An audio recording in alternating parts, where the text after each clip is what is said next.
Thank you so much. What are you world class at? Harun Mir asked us at the beginning of his presentation. For us at Naz Consulting International, it is trustworthy, powerful communication. And the word trustworthy came in when we had a one-day session at no cost with Pepe Marais that was facilitated by Ashraf Garda, actually, when we did the Twitter space. And it's so fortuitous you are sitting here. That was a true example of collaboration. Pepe, of course, runs Joe Public, which you all know is one of South Africa's biggest marketing media agencies, independent, haven't been bought out by a publicist or another group. And he sat down with my team and I have a small team. We are a corporate communications business. But he talked to us about our purpose as a business. You know, Adidas, whether I support them or not, they talk a lot about purpose-driven leadership. Talked about it to us about our purpose. Now, I always knew that trustworthy was part of what we did. And the reason for that was I always question myself when I'm making a business decision around what would the Prophet Muhammad ﷺ do if you were in this situation. And no, I am not pious or trying to claim nobility here, but it's a very practical, standard question you would ask yourself when you are thinking of the next move to make. Because that's what we do, right? We're moving and we're making big decisions. So what are we world class at? Trustworthy, powerful communication. Enough of the plug on my business. Assalamu alaikum wa rahmatullah. Good afternoon. I'm Nazareen, as Ashraf introduced me, running Naz Consulting International, but also in the other side of my life, speaking nationally and internationally on AI ethics.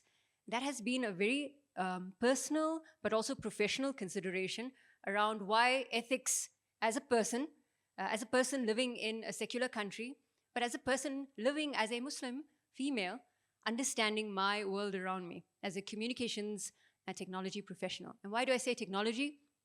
Well, another plug, you can catch me on Cape Talk every Tuesday morning talking with Lester Kivett at 6:45 in the morning. It's called What the Hack, and we talk tech for about 10 to 15 minutes. Now, I am one of 3 women leaders who've appeared on the stage today. Inshallah, next year, the ratio of women to men and our male counterparts have outdone themselves today. Spectacular insights, but will almost be equal. So I'm thrilled to be seeing that. But they are leading across various portfolios in the industry tech, in the tech industry vertical. The female voices here today, we hope to be an inspiration. We can only hope and try our best to be an inspiration from the original woman that we know, Hazrat Khadija, radiyallahu anha, Hazrat Aisha, radiyallahu anha. They were honored and elevated by the Prophet Muhammad sallallahu alaihi wasallam. And in the spirit of that, not only do we bring the kind of insights that we want to share with you today, but also a testament to the fact that Muslim women have a unique challenge in the world today, which is to present the insights that we can on every subject that is available, that we are talking around today, but also to show the capabilities that we have as women and what our role in Islam looks like. And I think pairing that is a very unique and challenging conversation to have today, because you in your own families are also exploring that every day. So those are some of the things that I think about when I'm running the business, so I'm thinking about things. But if we can go to the next slide, which I think I could do actually. So today we're talking the sovereign AI and ethics narrative of 2024. Where are we going for 2025? Well, I don't know really. We're going to ask more questions today than we're going to provide answers. They're never definitive. This is what we are learning today from many of the presentations we have gone through. So what are we doing? We're going to look at the topic, look at some global and local context, look at the real life play. We'll look forward and understand 2025. So let's do this in the time that we have. May I ask the gentleman at the front, what does my time look like? Is it 10 minutes? Okay, about 10, 15? Okay, great. So let's do this in around 10 minutes, right? I want to go to my notes here. So we'll go to the definitions.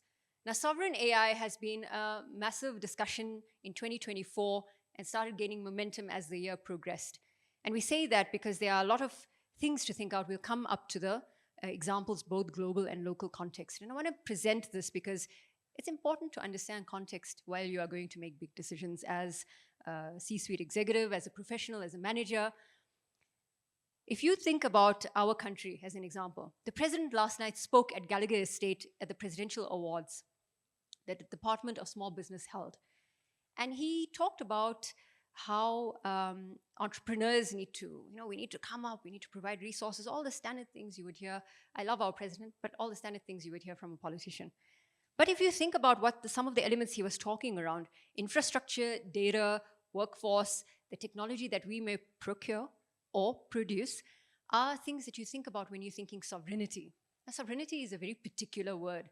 It's about how you own something that has a level of governance around it. We have a state, we've got rules that we need to follow Islamically, of course. In the nation or the state that you live in, you're obliged to follow the rules, given that they fall within the ambit of what we follow as Muslims. But then that is why we have our scholars and our leaders. We help day to day, they help us to pair those decisions. That's interesting to note. So that's one thing. If you look at these elements quickly around sovereign AI, where does the sovereign AI component come in? Well, if I take these components that the Department of Transport, Health, Education, every portfolio that we have in Parliament can be a building block to building a better AI ecosystem for the production of software companies that the previous speakers were talking around, to own our data, to produce them, to be able to have better access for all of the different categories of people that we have in the country. Our digital divide is very unique. We do have rural communities, but they too are participating in the digital economy using various mechanisms that might seem rudimentary to us, but they are participating. So sovereign AI, some components, right? Let's move on. So the topic is sovereign AI and ethics narrative of 2024. What are we going to see for 2025? You're still with me on this, and despite the lateness of the hour in the day, I appreciate that you are taking some time to listen to some of the elements of what we can go into for 2025. Now, here are some definitions from some leading tech companies, IBM, SAP, SAS, and the ISO standards internationally that think about ethics. The reason I put this up was I wanted to give you a sense of what they looked at, but it's in the context of technology. However, if you read between the lines, it's also telling of their own ethical contributions or their purpose towards people, process, product, and what they want to do for the world. Let's look at IBM as an example. I'm not going to go through all of them. Ethics is a set of moral principles. They help us discern between right and wrong. AI ethics is a multidisciplinary field that studies how to optimize AI's beneficial impact while reducing risks and adverse outcomes. Now, that's a very fun and a very responsible definition. And it's actually a definition that is talked around, or the sentiment is there for every tech company that you look at. Wonderful. Timnit Gebru, who was fired from Google, she was the head of research there, and she was fired simply for bringing up problems and discrepancies that she found in their research methods, and the fact that Google didn't actually look at the rights of users and the rights of users within the tech ecosystem from an AI perspective. She now runs a nonprofit organization, is a fundamental voice in the fight for ethics and tech for good. And she talks about this concept called TESCREAL. It's TESCREAL. You won't typically find it in your readings or news articles, TESCREAL. TESCREAL is this concept around, how many of you times have you heard Elon Musk talking ad infinitum about how good it's going to be for humans to go and live on Mars, right? And then why that makes sense. And Mark Zuckerberg talking about the fact that these technologies are built for the good of humanity. We want to be thriving, says Jeff Bezos as he flies in his private jet to the moon. So when we think about those concepts, the TESCREAL methodology that she came up with was around billionaires or people with power and money being able to have these idealistic worldviews for the good of humanity, which is not always for the good of humanity. So that's some of the things we are thinking around. Now, the AI ethics component, which I just want to go to very quickly here as I grab my notes. We look at, I'm always every day asking the question as I work in AI ethics.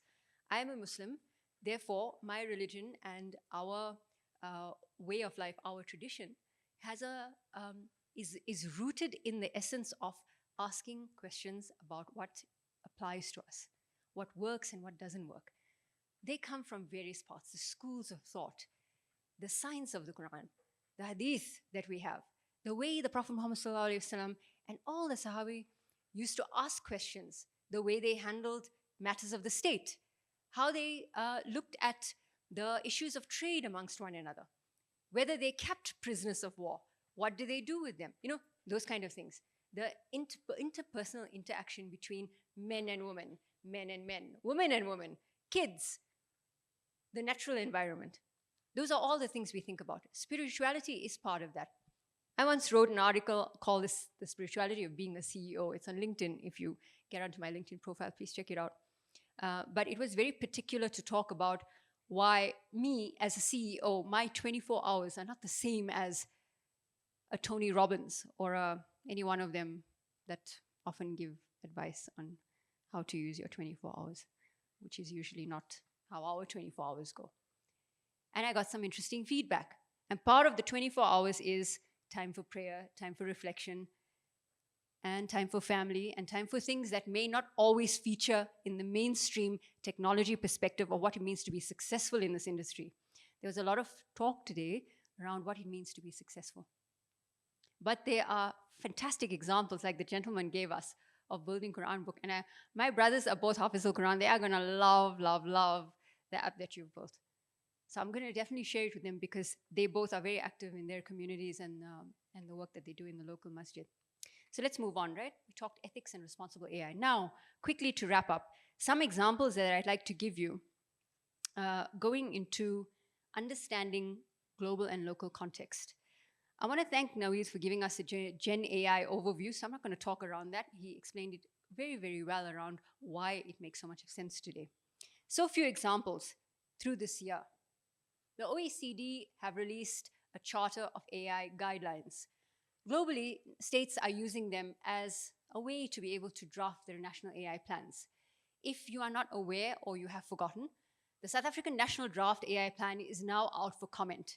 The closing date for comments moved from the 22nd, which was yesterday, I think, to the 29th of November.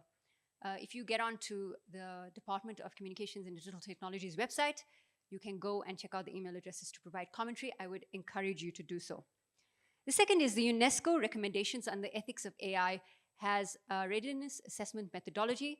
It is fairly new. South Africa is currently in the process of implementing the RAM exercise. Just giving you some context of what's going on.